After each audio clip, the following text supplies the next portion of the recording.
इससे आसान कोई पढ़ाई नहीं, यदि है तो अभी तक किसी ने बताई नहीं। आज हम द्विआधारी संख्या पद्धति को दशमलव संख्या पद्धति में कैसे बदलते हैं, अर्थात बाइनरी नंबर सिस्टम को कैसे डेसिमल नंबर सिस्टम में बदलते हैं, उसी पर चर्चा करते हैं। ये बड़े ही रोचक तरीके से बड़ा ही इंटरेस्टिंग टॉपिक होता है। आप खुद करके देखेंगे, बहुत ही आनंद आएगा। आइए, हमने आपको बताया है कि हमारे यहाँ जितने भी डिजिटल इलेक्ट्रॉनिक डिवाइसेस हैं, जैसे कंप्यूटर है, स्मार्टफोन है, कैलकुलेटर है, ये सभी इनके भीतर एक प्रोसेसर होता है। ठीक उसी तरह से जैसे हमारा बाहर टीचर होता है, वैसे इनका एक प्रोसेसर होता है जो सभी गणितीय संक्रियाओं को वहां पर करता है, और उसकी जो संक्रिया होती है वो एक निश्चित आधार संख्या पर आधारित होती है, और वह निश्चित आधार संख्या होती है बाइनरी नंबर सिस्टम, अर्थात द्विआधारी संख्या पद्धति पे वो काम करता है। कहने का मतलब उसका सारा काम 0 और 1 डिजिट में होता है, अर्थात ये 0 1 डिजिट जिसका बेस आधार संख्या 2 होती है, इसी पर वह पूरा कार्य करता है। अर्थात वह जितने भी डेटा संग्रह करता है वो भी 0 और 1 में करता है, और जो संख्याएं निर्मित करता है वो भी 0 1 में उसको निर्मित करता है। तो अगर इस 0 1 से, जिनको हम कंप्यूटर की भाषा में बिट्स बोलते हैं, इनसे अगर कोई संख्याएं निर्मित होती हैं तो वो संख्याएं द्विआधारी संख्या पद्धति की संख्याएं कहलाती हैं। और ऐसी संख्याएं जैसे आपको हम बताएं कि 1 1 0 1 0, इस तरह की अगर कोई संख्या हो गई तो यह हम ये कहते हैं कि यह द्विआधारी संख्या पद्धति की संख्या है। अगर इसको हम दशमलव संख्या पद्धति में बदलते हैं तो क्या तरीका होता है, हमने आपको बताया है कि इसका मान जो होता है वही ज्ञात कर लेंगे।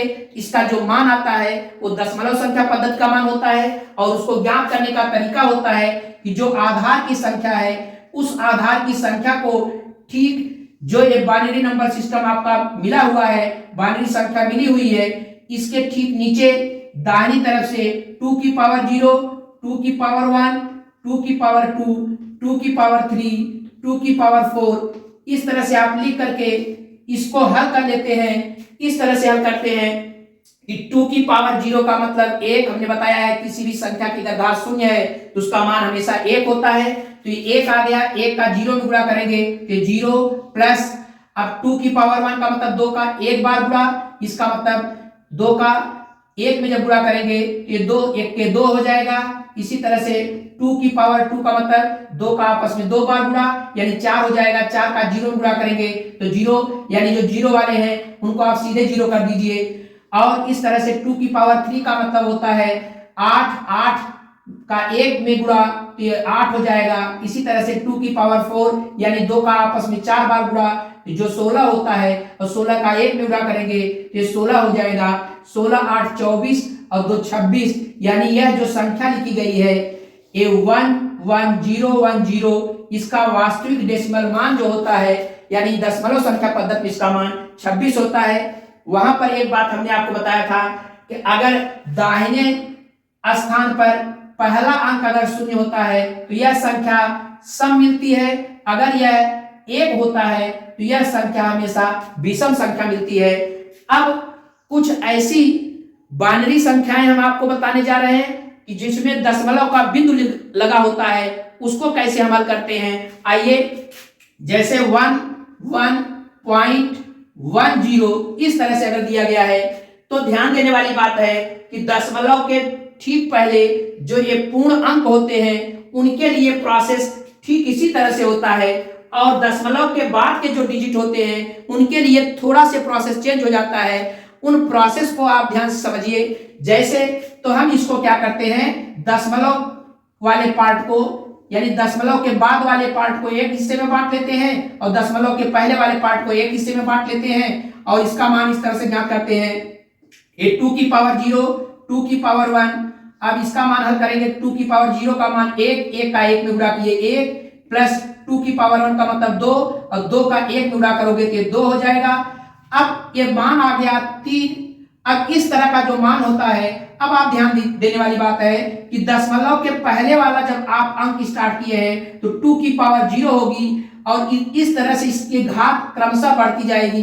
जब इधर की बात करते हैं दशमलव के, तो यह 2 के बाद, 0 के बाद, 0 से जो पहले अंक आते हैं यानी -1, -2, -3, ऐसे 2 की घात दशमलव के बाद वाले में क्रमशः 2 की पावर -1 कर लेते हैं, 2 की पावर -2 कर लेते हैं, इसी तरह से और डिजिट होता तो 2 की पावर -3 कर लेते। अब इनको हल करते हैं ठीक इसी प्रोसेस से। ध्यान देने वाली बात है, 2 की पावर 1 का मतलब हमने आपको बता रखा है कि 2 की पावर -1 का मतलब होता है कि 1/2 की घाते 1 यानी 1/2। अब 1/2 का अगर 1 में गुणा करेंगे तो वह 1/2 आएगा, इसका मतलब यह 1/2 हो गया। और 2 की पावर -2 का मतलब, 2 की पावर -2 का मतलब होता है 1/2 की घाते 2 अर्थात 1/4। अब 1/4 का अगर 0 में गुणा करेंगे तो 0 ही आएगा। अब इसको अगर हम इधर का जोड़ेंगे तो हो जाएगा 1/2 में अगर 0 जोड़ रहे हैं तो 1/2 ही आएगा। 1/2 का मतलब होता है 0.5। अब ये दोनों अंकों को अगर आप जोड़ दिए 3 + 0.5, यह मान जो होता है ये 3.5 होता है। इसी तरह से अगर कोई अंक आपको इस तरह से दिए गए हैं 110.101 दिया गया है, तो इसको अगर आप हल करेंगे तो ठीक प्रक्रिया वही कि दशमलव के पहले वाले अंक 2 की पावर 0, 2 की पावर 1, 2 की पावर 2। अब 2 की पावर 0 का मान 1, 1 का 0 गुणा करेंगे तो क्या मिलेगा श्रीमान जी, यानी 0 हो जाएगा। फिर 2 की पावर 1 का मतलब 1, 1 का 2 की पावर 1 का मतलब 2, 2 का 1 में गुणा करेंगे तो 2, प्लस 2 की पावर 2 का मतलब 4, 4 का 1 में गुणा करेंगे तो 4, यानी इधर का मान आ गया 6। अब इस तरह का मान दशमलव के बाद हमने बताया था चाहे जितनी भी डिजिट हो, आप क्या करते हैं कि इसके ठीक नीचे अब 0, 2 की घात 0 तो इधर हो गया और इधर बढ़ता हुआ है, तो इधर जो दशमलव के बाद वाली बात है एक घात घटती हुई मिलेगी अर्थात -1, 2 की पावर -2, 2 की पावर -3। इस तरह से जितने भी डिजिट होंगे इस तरह से घातें क्रमशः आप लिखते चले जाएंगे और इनको आप हल करेंगे। तो जब हल करेंगे तो क्या मिलेगा आप बताइए। 2 की घाते -1 का मतलब 1/2, 1/2 का 1 में गुणा यानी 1/2। 2 की घाते -2 का मतलब होता है 2 की अगर घात 2 है इसका मतलब 1/4। 1/4 का जब 0 गुणा करते हैं तो 0 में किसी भी संख्या का गुणा करने पर उसका मान 0 ही आता है। 2 की घाते -3 का मतलब 2 की पावर -3 का मतलब होता है 1/2 की पावर 3, यानी 2 का आपस में 3 बार जब गुणा करेंगे तो इसका मान 1/8 होता है। 1/8 का 1 में गुणा करेंगे तो 1/8 हो जाएगा। या तो आप इसको एलसीएम लेकर हल कर लीजिए, नहीं तो यहीं से दशमलव में इसको कन्वर्ट कर लीजिए, ये हो जाएगा 0.5। और 1 में जब 8 का भाग देंगे तो दशमलव, ये हो जाएगा 8 × 1 = 8, ये 10 रहेगा, 10, 8 2 बचेगा, 8 दूना 16 और फिर ये 4 बचेगा तो 8 पंजे 40। और इस तरह से इसको आप सरल करेंगे तो दशमलव के नीचे दशमलव रख करके 1 5 के नीचे फिर 2, 1 2 5, इस तरह से इसको अगर जोड़ लेंगे तो 0.625 हो जाएगा। इस तरह से इसका जो मान होगा वो 6 अगर इसको आप जोड़ेंगे तो दशमलव को तो 6.625, यही इस नंबर का यानी 110.101 का मान जो होता है ये 6.625 होता है। इस तरह से किसी भी बाइनरी नंबर सिस्टम का हम डेसिमल नंबर सिस्टम में कन्वर्जन कर लेते हैं अर्थात बदल लेते हैं। अब हम अगले टॉपिक में दशमलव संख्या पद्धति को कैसे बाइनरी नंबर सिस्टम में बदलते हैं इस पर चर्चा करेंगे। तब तक के लिए धन्यवाद।